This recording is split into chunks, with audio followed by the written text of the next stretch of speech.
Rain hammered the pavement, splashing against the restaurant windows as Malik's boots squeaked on the wet floor. He froze mid-step, heart hammering against his ribs. The aroma of sizzling spices and fresh bread couldn't mask the shock that had rooted him to the spot. At the far end of the crowded dining room, bending over a tray of steaming dishes, was her Lena. His Lena, pregnant and wearing a server's apron. "You are broken bar table for one?" the hostess prompted nervously, breaking him from his trance. Malik barely blinked.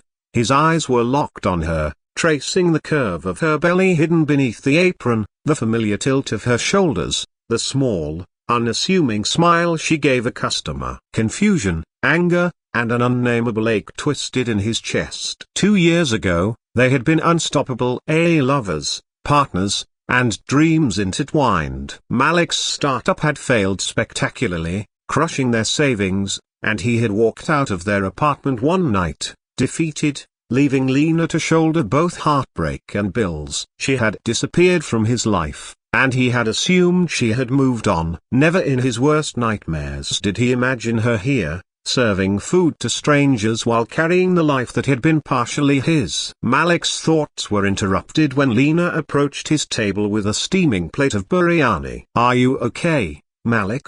she asked softly, setting the food down. Her voice had the same warmth he remembered, but her eyes carried a guarded caution. "Yeah, broken bar. I didn't expect a broken bar," he stammered, struggling to reconcile the woman before him with the memories he had carried for years. She sighed, brushing a strand of hair from her face. "Neither did I expect to see you walk in here today." The restaurant hummed around them, oblivious to the storm of history unfolding at table 7. Slowly, the story spilled out. How Lena had been forced to work after his departure.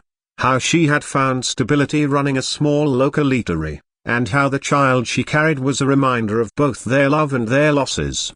Malik's anger melted into remorse. He realized that in running away, he had abandoned more than her. He had abandoned his chance to protect, to support, to love. "I should have been here," he whispered, his hand trembling as it hovered near hers on the table. Lena's eyes softened, a fragile trust shimmering in their depths. "You can still be," she replied, reaching out to let him gently place his hand over hers. Outside, the rain eased into a gentle drizzle. Inside, the restaurant carried on, unaware of the reunion, the reconciliation, and the quiet hope that had just been reignited. Malik knew this was only the beginning, but for the first time in years, he felt the weight of the past lift, and the possibility of a future beckon.